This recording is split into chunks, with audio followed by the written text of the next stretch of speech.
there, and welcome to our show, The Shit No One Tells You About Writing.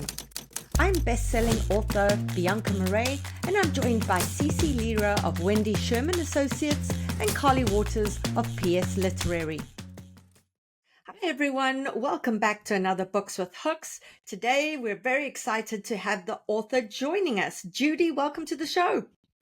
Thank you. It's such a wonderful opportunity to be here. It's really a gift to be able to be here with you three amazing women who are so generous with your time and expertise and everything that you give to the writer community. Thank you so much for giving me this opportunity. Thank you, Judith. I know you've been a long-time listener, so it's wonderful to have you on. We're going to kick it off by asking you to please read us your query letter. Great. Thank you so much. So here we are. Dear CeCe, because of your interest in emotion-driven relationship dramas, I hope you'll enjoy my novel, The Family We Choose, an 85,000-word work of women's fiction in first-person single point of view. When an injured ballerina returns home for the first time in 7 years for her father's funeral, she discovers that the lies that tore her family apart are nothing compared to the truth that could piece it back together or break it apart forever.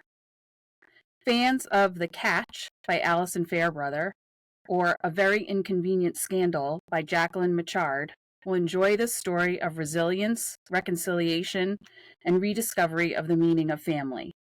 Home, if she could call it that, is the last place 25-year-old Toni Murray wants to be, but a hip injury and her father's death leave her with no other option. Back in the third-floor apartment of her family's triple-decker in Worcester, Massachusetts, she's broke, barely mobile, and at the mercy of the two uncles who helped raise her. These men love her, but they were also part of the biggest lie of her life, convincing Toni of her mother's supposed death. That deception shattered their family 7 years ago when Toni's mother turned up on their doorstep very much alive. Determined to recover and leave, Toni turns to her former dance teacher for help, while her mother, now playing the supportive mom, and pushing a garish legging MLM on everyone, moves in. As Toni helps launch a new ballet school with her dance teacher, she also starts mending relationships with her former best friend, her uncles, and the ex-love of her life, whose girlfriend may be stalking her. Old wounds reopen, and so do old questions. Why did her father and uncles fight so hard to keep Toni away from her mother? What else did they lie about? And what terrible mistakes did Toni make 7 years ago? When she finally uncovers the secret at the heart of it all, it leads to a nearly fatal accident. With no father, a swindler mother who's left her again, and the risk of losing more people she loves, Toni must finally decide to choose love and the only family she's known, or walk away into a life of loneliness.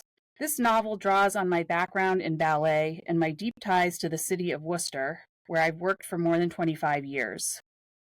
My first novel, The Secret Thief, was published by an independent press in 2008, and I led its promotion, leveraging my extensive career in marketing and communications. Since then, I've focused on raising my son with my husband in central Massachusetts, while continuing to develop my fiction. I'm currently writing my next novel, set in a living history museum inspired by my college job, as well as my Substack newsletter, The Art of After 50. The first 5 pages are below for your review. It will be an honor to share the full manuscript with you. Thank you for your time and consideration. Sincerely, Judith Jaeger. Thank you so much, Judith. Can you give us the word count there? It is 507 words. Amazing. Thank you so much. Okay, Carly, we're going to hand it across to you now. All right. Thanks so much for coming on. We're so excited to chat with you and get into it. So I think I'm going to start maybe with big picture. I usually just start kind of top to bottom, but since we're here, we get to always get into some great discussions, which is really fun. Okay. So you are pitching this as women's fiction. And there's a lot of like thriller-ish elements or tone here that I kind of wanted to, I don't know, I guess I wasn't really clear on what exactly happens to people. Like, is it dangerous? You have also like a nearly fatal accident, risk of losing more people she loves. Like, is it just that more people are going missing or people dying? Like, I guess I just couldn't quite figure out the tone element there. So that left me with some questions about positioning and things like that. But I think your comps are great. So The Catch and A Very Inconvenient Scandal, they're both recent and well reviewed, and obviously Jacqueline is such an icon. So I do think those are pretty solid, up to date comps. But yeah, I guess I was just trying to figure out like what's at stake here. How much of this is about her recovery, and how much of this is just kind of like understanding and coming to terms with her past versus like what she's trying to build. I couldn't really figure out, when you say when an injured ballerina returns home for the first time in 7 years for her father's funeral. All of that generally makes sense, right? I kind of want to know though, like, how good of a ballerina was she? I mean, because that kind of frames my understanding of, was she in a company? Was she touring? Is this a really big deal that she's injured? Obviously, nobody wants to be injured, but when your body's on the line for your job, there's a certain amount of stakes and finances, obviously, here to kind of think about. I don't know that much about ballerinas. I'm assuming they don't make money if they get hurt, but, like certain athletes, right? And depending on their contract and things like that. So, yeah, I want to know how good of a ballerina she is, what's at stake for her there. And then the second part of that sentence is discovers that the lies that tore her family apart are nothing compared to the truth that could piece it back together or break it forever.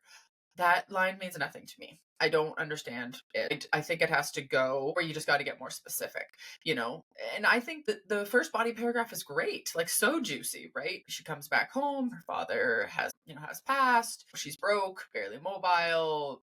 Two people that she thought loved her lied to her, and then she comes back. Like, that's really juicy. So I think the discovers the lies piece from the first paragraph probably just has to go, because we're getting right into kind of the meat of the story right away, and that's a really great paragraph. So I don't think we need that piece.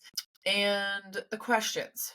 So in the third paragraph, the second body paragraph, why did her father and uncles fight so hard to keep Tony away from her mother?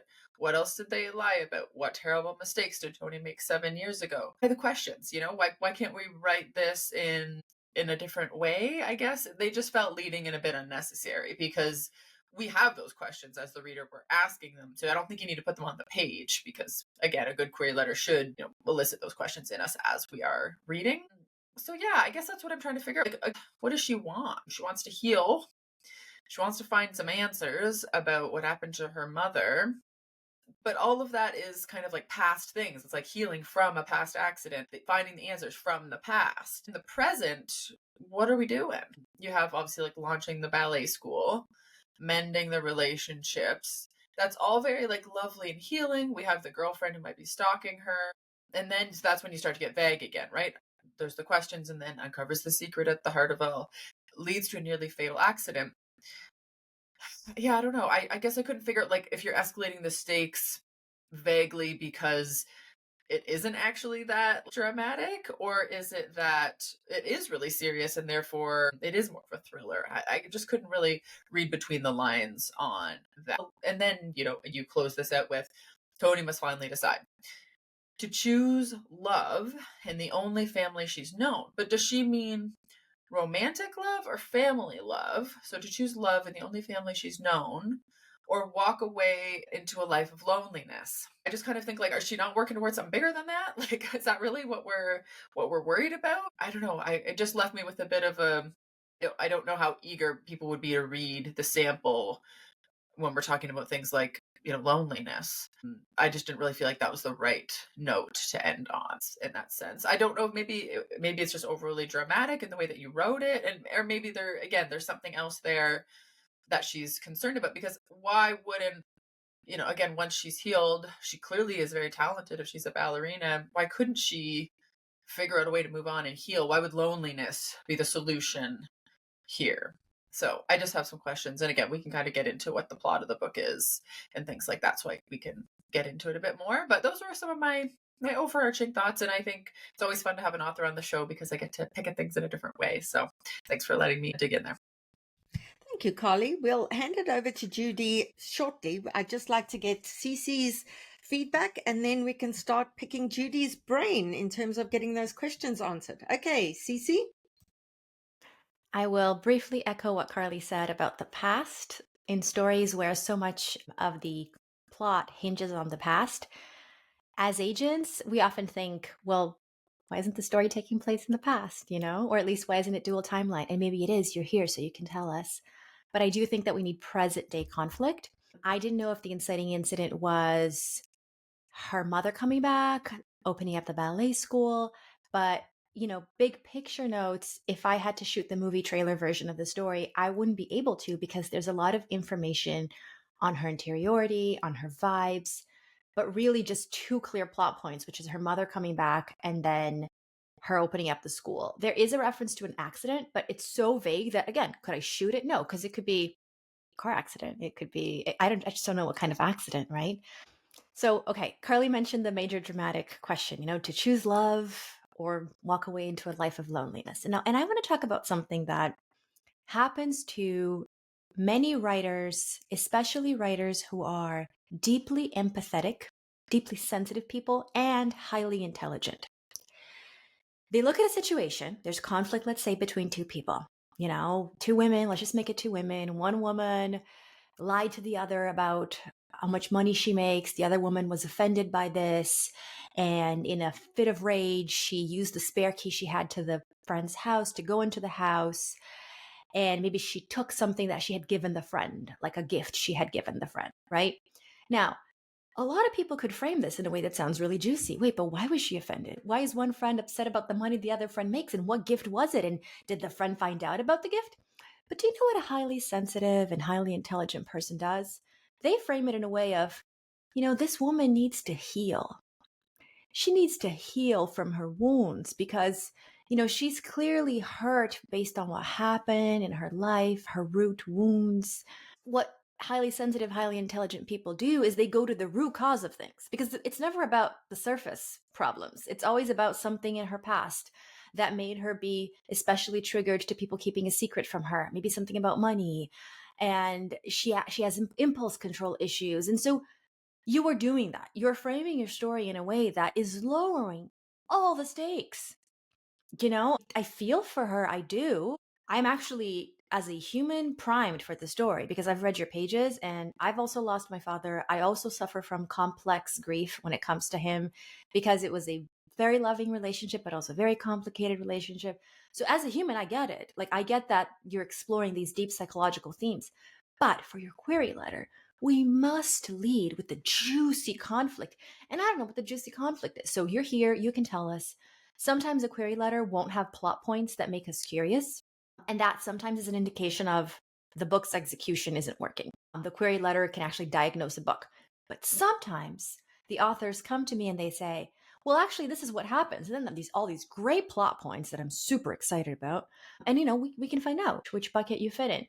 The last thing I want to say, and I feel like such a big jerk saying this, and I debated whether I should even bring this up. But I'm like, you know what? Let's err on the side of being harsh yet honest. I don't know that I would mention your first novel, only because if it didn't break out, I know enough agents who would just stop reading at this point because they'd be like, this is not a debut. It's hard enough to break out a debut. This industry only wants debuts or people with great established track records. I do think you should mention it when you have chats with agents, but I just don't know that I would lead with it. And I hate that this is the world we live in. Like, I hate it, but it is the world we live in. And so I would remove that. I'm going to chime in and just say, if you're going to keep it, because I actually would err on the side of keeping it, but I would just say, my first novel was published in 2008, and I wouldn't say anything else. Because when you say I led its promotion leveraging my extensive career marketing communications, again, this is going to sound harsh. How many copies were you actually able to sell by doing that? If it's not 10,000, 20,000, then the publisher's going to be like, that's fine. That's just factual information, as opposed to this is a huge selling point. So I would just say, my first novel, was published in 2008, period. And that's kind of it. Again, unless it was nominated for an award or won an award, that's as much as I would say on that. Thank you, Carly. Okay, Judith, we are now going to throw it back to you. I know we've given you a lot to think about. I don't know if you want to start answering some of those questions and allow us to brainstorm with you, or if you have questions of your own. I actually really appreciate the comment about what to do about the first novel because I didn't know what to do with it. So that was going to be one of my questions, was what to do with it. And I myself was torn about it. So I agree with you that it's not necessarily a selling point and probably a liability at this point. So I appreciate that comment and your expert opinion on that. And I get it. That's the world we're living in. So I appreciate that feedback and will be implementing that for sure. In terms of the other, this has been a tough query letter for me to write, because even my first novel that was published, like, I tend to write quieter type stories, I guess, that are more like emotion driven, character driven. I know you've heard this before on the podcast.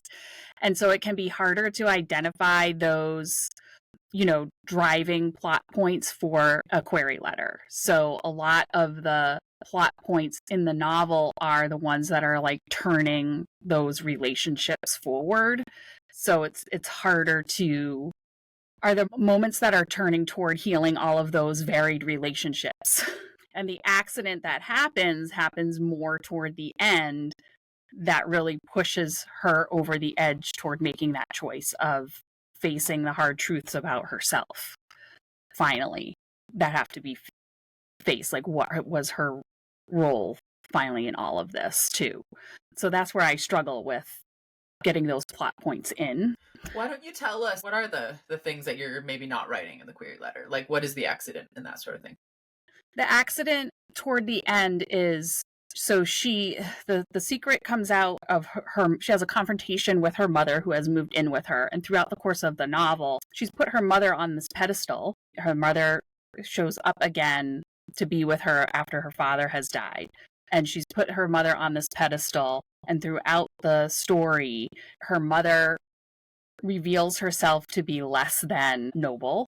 And in the end, that's the crux of why they've wanted to keep her from her mother. So the men have struggled with this dilemma of, how much does a parent reveal to their child of how bad the other parent is, right? Do you tell your child that the other parent is a monster? Because then what does that do to your relationship with that child? That has been their struggle.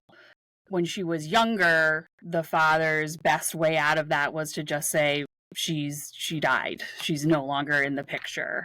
And when she shows up, this magical world that they had created for her shatters and ruins all of her trust with them. And that is why she leaves and stays away. The father's death brings her back home, and everything is tense, and she has no way out because of this hip injury. She's barely mobile. She's in a kind of up-and-coming regional ballet company. She's kind of barely making it as a ballerina, as a ballet dancer, and this could really end her career. So sort of like her whole identity is on the line here. If she's not a dancer, what is she? And she's back home and is confronted with an ex-boyfriend who she has been stuffing feelings down for the last 7 years as well, and has to face that. And as the things progress with her mother, what happens is in the climactic event, she learns why her father and her uncles were keeping them apart, because there's a deeper secret at the heart of it. And when her mother finally leaves, in that moment, the two uncles come to her aid, and her reaction, the only reaction she has, is to run, is to leave again.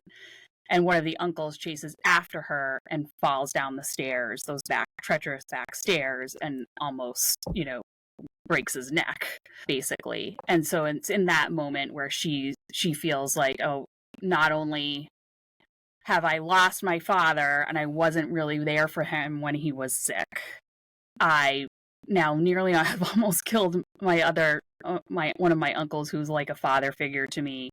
And what am I really doing here? What am I going to do? And it's in that moment where her other uncle comes to her, and they both kind of face their shared shame over the past and she realizes like your family's there to help you and love you, and actually all just people. They're all just people, even your parents. And so that's what she comes to realize.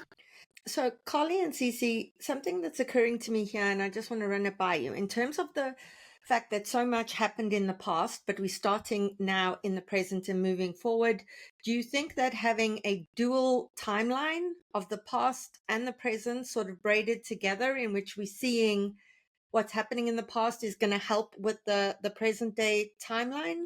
Or what are your thoughts there? I think it would, but you'd still would have to come up with a present day arc. And I am saying this with all the love. You do not have one. You have vibes, you have emotions, you have character development, you have relationships, but you just, I mean, you gave me a lot now, but it wasn't plot. So maybe dual timeline would be great. I'm not saying discard that idea. I'm saying it won't fix the note we're giving. The story engine right now hinges on the past, and you have to find a way for the present to have a story engine that will mirror, reflect, and leverage the past, but could stand on its own. Meaning, even if we did not have references to the past, there would be sufficient plot and sufficient causality between your plot points. I still don't know what the inciting incident is. And I recommend that you take a sheet of paper and you're only allowed 10 words per bullet point. Inciting incident, escalation, escalation, climax, and make sure that there's causality between them. At least 50% of the people I speak to who tell me they're writing a quiet novel are not. What they are is actually really intimidated by the idea of adding plot. They've done so much character development work. They've done so much interiority work. They've done so much emotionality work. And they're like, I'm too intimidated to add plot, because if I add plot, I might have to change the whole thing. And I don't want to do that. But you have to, because you're not actually writing a quiet novel. I don't mean you, Judith. I mean the 50% of the people, which you may or may not fit into. So let's figure out like what can happen right in the present. Like we need a ticking time clock of some kind. Is it finances, right? Or they're going to be kicked out of the apartment a certain time because the father was paying for it and he's passed. Like there just has to be a reason for everything to happen, or else this can just languish and go on and on and on in this like literary way. So we definitely need to figure out, again, does she need to save the ballet school that she was at when she was a child and rebuild it, and again, because all of her ballet dreams started here, and this is something that she can focus on with her grief to rebuild it. Like, again, you know your story best, but there has to be an urgency in the present, because we have no urgency in the present, because healing is such a vague, loosey-goosey concept, right? Or healing from our grief or a physical injury can go on and on and on. So, or there's like she has to get back to the stage, or she has a job waiting for her at a ballet company in San Francisco, and she has to decide, do I take this job or do I stay? We just got to figure out what the ticking time clock is and what the urgency is. She has urgency. She has to get back to that ballet company by the end of that summer, because auditions are starting. The next class of young, up-and-coming young women are there, and she's got to get back because she's going to lose her slot. Like, there's too many young women that are there to take whoever's slot isn't filled. So she's very aware, like, I've got to get out of here as soon as possible. Like, I got to get out. And so her best friend, who she's reconciling with throughout, is a physical therapist, and it's her dance teacher who brings them back together, and that's who's rehabilitating her physically, and it rehabilitates their friendship along the way. Okay, that's workable. Okay. But again, what are the stakes there? The question is, like, if she doesn't rebuild that relationship, what are the stakes? What would happen then? So everything that the character desperately wants needs to be tied to high stakes, because if they don't get what they want, then X, Y, and Z is going to happen. And also, like, is it just going to force her into an early retirement? Like, these are just all things that ballerinas and people that use their bodies in that way have to grapple with. So that's kind of what makes it, like, it is something, but it is that urgent enough? Are the stakes high enough for that? Because we all go on as adults and evolving through the different phases of our careers. I think you paint yourself in a corner a little bit. CeCe, were you going to say something? Could I show you what I mean by causality in a way that will not fit your story because there's no way I'm going to get it right, but just to illustrate my point. Okay. Beginning of the story, it's established that she's desperate to get out but can't because of this hip injury, right? And her father just died. Great. She gets a letter from the ballet school or an email or whatever saying, you have until X to come back. And she's like, how am I going to fast track my recovery? I am not God. She reaches out to a physical therapist. She has no money. Physical therapist is referred by her best friend or dance teacher, whatever. They strike a bargain. She will help with the ballet school promotion because she's a success case and, helps establish the school in exchange for free physical therapy. So then there's causality. She has to get out, gets the letter makes her make this bargain. She's now trying to do the ballet school thing.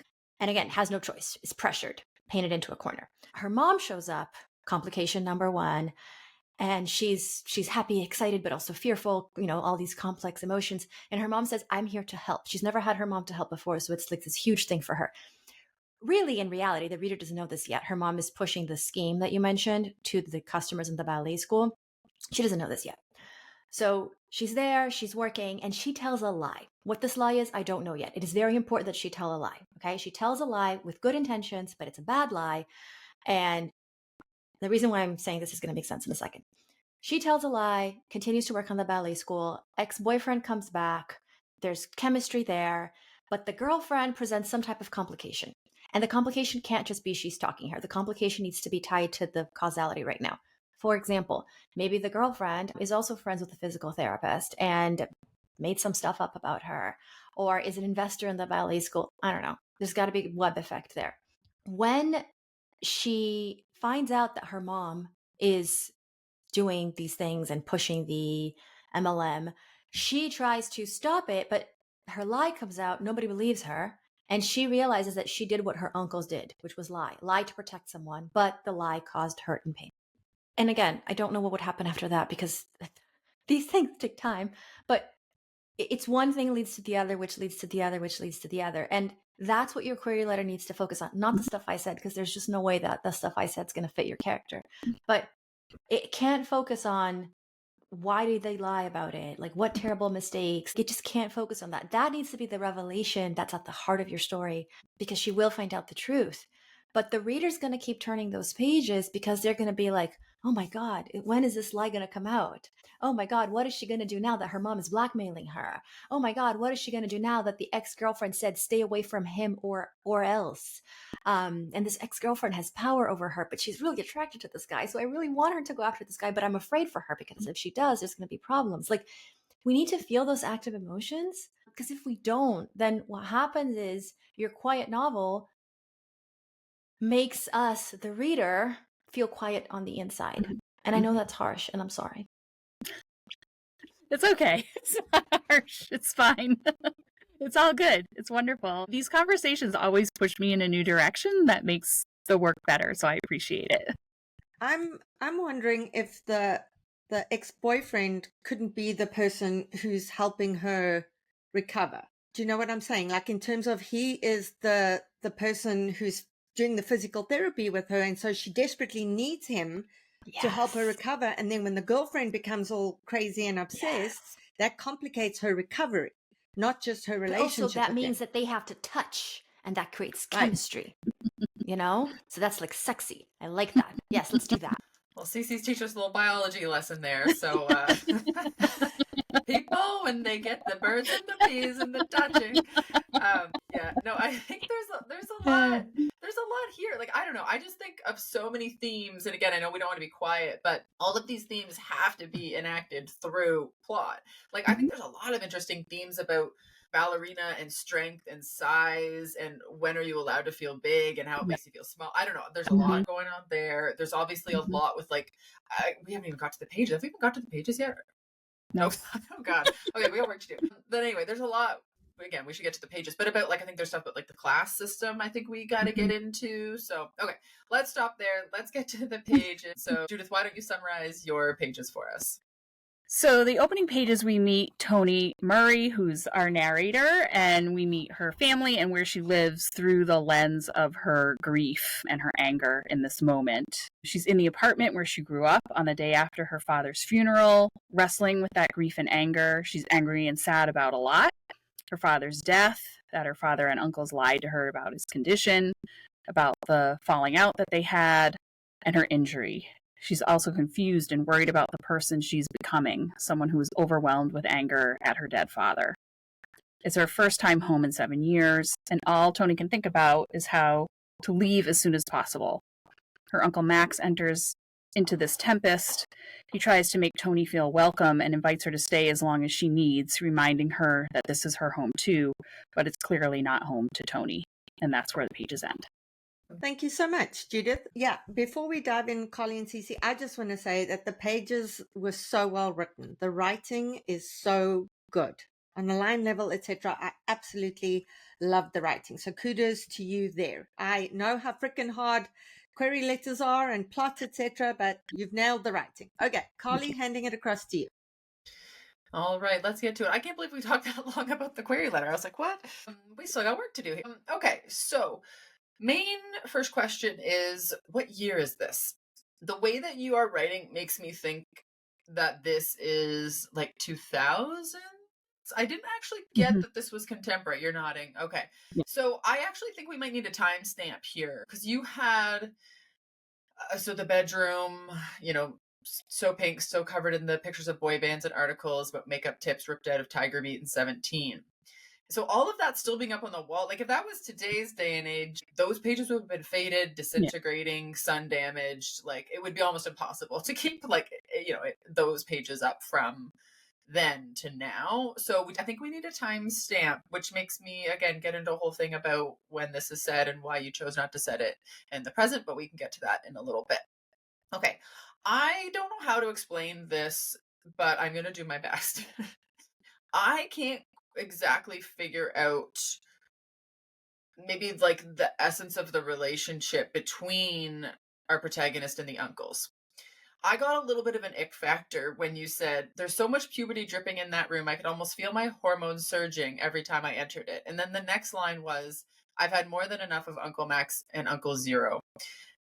So, I couldn't, when I was reading the query, I was a bit like, okay, obviously people have relationships with their like extended family members. It is very normal to have these close families. And then we got to this and I was like, that's a bit of an ick factor. So that could just be a coincidence of like, you wrote that line and then that line came next. But if there is any ick factors, would need to be addressed, if you know what I mean. But yeah, so I would just say if that was an accident, restructure that. It's an accident. Okay. I would try to separate those two those two thoughts. And then what's next? So when she goes into this whole, like, the hospice ladies explain the stages, bargaining, depression, acceptance, didn't come necessarily in that exact order, even separately. This was a bit strange to me because wouldn't she, as an adult woman, she have gone through these stages of bargaining, depression, acceptance with her mother, because she thought her mother died. So she should be intimately familiar with the stages of grief. And so it's just interesting to me that like the hospice lady said this when it made me feel like we were meeting this character on a blank page instead of this character living a full life before we met her. It was, to me, I was just reading it as a blank page one character, when I would really want her to have this entire mental history of like all of her experiences with grief. So it was a bit odd to me that like either she didn't refresh on the internet, or like last time I went through the stages of grief when I thought my mom died, you know what I mean? Like, it was just really interesting to me that we just were like, and now we are in this grief, and this grief is separate from that grief. And grief, as CeCe kind of alluded to, is like this liminal thing that lives as an undercurrent throughout our lives, and how we as our individuals access that grief can change and bubble up, and it's so complex. So I just thought I would revisit how you're expressing grief in those pages. The next thing was I wasn't overly like surprised by all of this. Again, it's like she's sitting at the table and we don't actually know she has the injury yet, but it is a very stationary opening of her just like sitting at the table. I prefer something in motion. And again, because she's injured, she isn't in motion, but maybe we just need to explain, like, she tried so hard to get up from the table and make a cup of coffee, or like she wanted that she could see the cup of coffee on the counter and she can't get there. Even the desire to move could even be something to play with there. It was just very like she's sitting at the kitchen table. One thing that you repeat yourself a couple times, and it could be one of those things where this is a draft that you've rewritten a bunch of times, and that's just how it goes. But you repeat multiple times that this is a triple decker, and that she lives on the top and the uncles live, or her and her dad lived on the top and the uncles live on the bottom. So you'll see in my notes when you repeat yourself there. One of the things I find really tricky with this opening, and again, CeCe can also get into this as well, is I actually don't think we're starting in the right place, because we're starting with grief. And grief is a very, very hard thing to center at the beginning of the story, because we can't mourn a person we don't know. That makes it very hard. It makes us, again, very hard because we don't know the man, we don't know the dad. And also, again, you didn't create a through line of her grief to connect like the mother and all of these things together in a way that felt, again, like this story lives beyond these pages. So I would say we're probably not starting in the right place, in my opinion. I would like to get to the physical stuff faster in terms of like her hip. I think that is probably where we have to start, in some way of like her not being able to do what she wants to do because of the hip, potentially. That could be something. I don't know. I just think it's really hard to start with grief. I think it's really hard to start a couple of days after a funeral, because that's when everybody's gone. Like, my uncle died a couple of weeks ago, and it was like this whole thing of like, you bring the family together and everybody's there and you're happy to see them, but you're also really sad, because it's like, that's the reason it brought everybody together. And it's so complex. And you chose to focus on the moment when she was alone. Of all the things of a funeral experience and a death to focus on, it was very solitary. So yeah, those are my reasons why I don't think we're starting in the right place. But I'll let CeCe jump in. Just before CeCe jumps in, what do you both think about like there being causality in terms of she finds out about her father's death, and then because she is so distracted by her father's death, but she still has to go up on stage and then she injures herself or something. Like if we see these awful things happening, finding out about her father, then because of that, because again, causality, not satellite plot elements, she's distracted and so she hurts her hip. And so we see these two important things being taken from her, and her finding out about the father is the inciting incident, but we actually see it on the page. I don't know, Carly and CeCe, what do you think? I'm trying to think of more plot elements in terms of the current day timeline. I like that, because it also would have to get her home. The fact that we're already home is that boring part. That's the part where it's like we're in her grief and we're already in the house. And like, I think what Bianca's getting at is like, there's some energy, there's a performance, this happens, she has to get on a plane, come home. There is a bit of movement there, which I think would also explain the difference between her life as a stage ballerina to her walking up to the third, trying to get up. Again, she's injured. How does she even get up to this third floor walk up of this apartment? So that imbalance, what Bianca is getting at, I think would be really interesting. CeCe? It could work for sure. I think that, to build off on what Carly said, I don't think this is starting in the right place. But before I tell you why not, I do want to say this. First of all, the writing, like Judith, I kept highlighting passages and then I was like, stop it. You're not adding anything by complimenting her all the time. But like, I have to read one. The hospice ladies made it sound like the stages of grief were couples arriving at a dinner party or a bowling team gathering for league play. Like, brava, truly so great. And not just the writing, but also something I'm always looking out for is writing emotion really well. And a sign of writing emotion really well is layers of emotion. To me, a beginner writer is like, oh, the character is sad, period. An advanced writer does what you did, which is, again, I'm going to have to read your own words back to you, but my heart ached at the thought of it, but the ache quickly turned back into a simmering anger.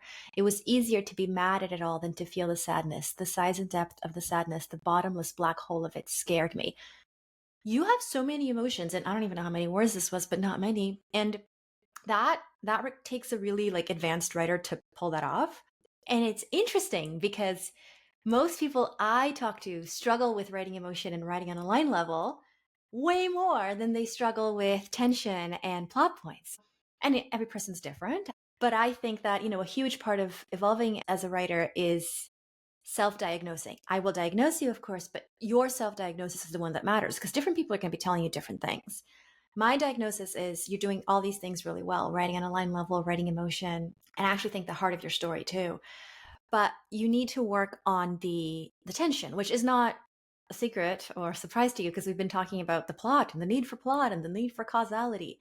The right place to start this needs to have a focus on curiosity, not a focus on empathy. Right now, and you mentioned this when you were describing what happens in your pages, everything about these pages is designed to make me feel empathy, and I do. And is designed to establish her history, what got her here, what she's feeling. And again, so well written, what she's feeling. But you should, in my opinion, leverage curiosity. So there's lots of opportunity to do that if you start in a different place. And it might be Bianca's idea, it might be something else. But, we need to have a clear sense of her place in the world, not the entire planet, her world, right? Like the power she wields and the power that people have over her. We need to have a disruption.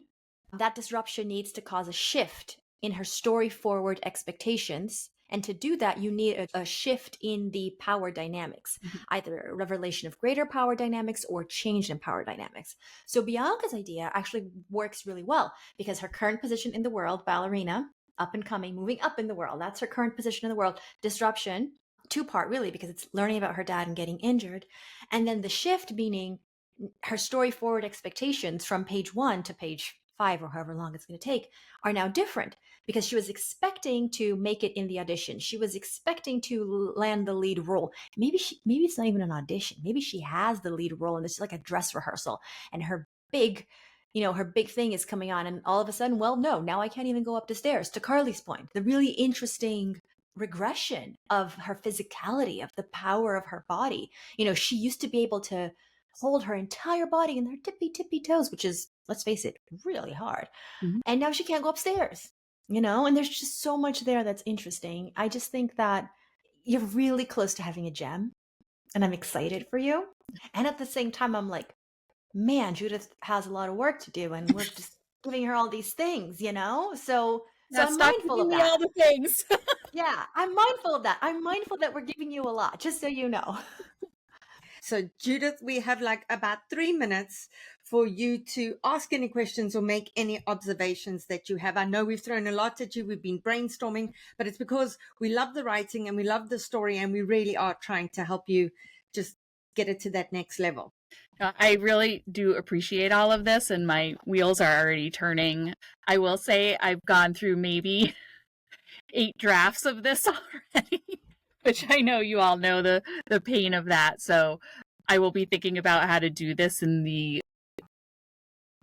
best way possible for me to not be tearing this down starting from the ground up again. But this is all very helpful feedback to me. And I will say, CeCe, that I've focused a lot on interiority thanks to a lot of your classes that I took on interiority. I have my emotion thesaurus. What you're saying is it's my fault. Yeah, you're saying it's my fault. 100%. That is so much fun. It's focused on emotion. And it's so much what I think about now when I write. I'm already well into my next novel and always thinking about connecting and thinking about, well, what is this character feeling in this moment, though? Like, I do think that's really important in any reader's experience. So it's all your fault, CeCe. You've done that really well, Judith. And the thing is not ripping everything apart and starting again, because if you're anything like me, I always start 8 to 10 chapters too far into the future. Whenever I start, I have to backtrack and then I start 8 to 10 chapters before. So I just feel it's not ripping the whole thing apart. It's going, where is she now? Let's backtrack. Let's put it on the page. What we're telling the reader is backstory. And, that's like part of the big thing, which again, is not ripping it apart. It's just starting earlier. But you will figure that out, Judith, and we will be here cheering you on.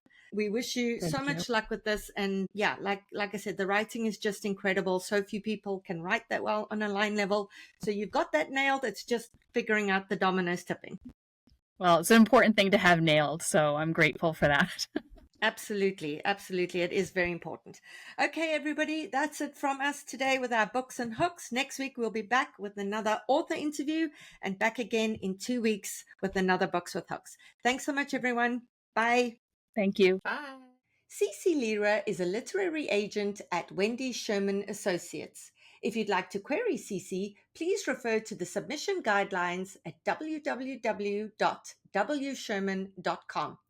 Carly Waters is a literary agent at PS Literary Agency, but her work on this podcast is not affiliated with the agency, and the views expressed by Carly on this podcast are solely that of her as a podcast co host and do not necessarily reflect the views, opinions, policies, or position of PS Literary Agency.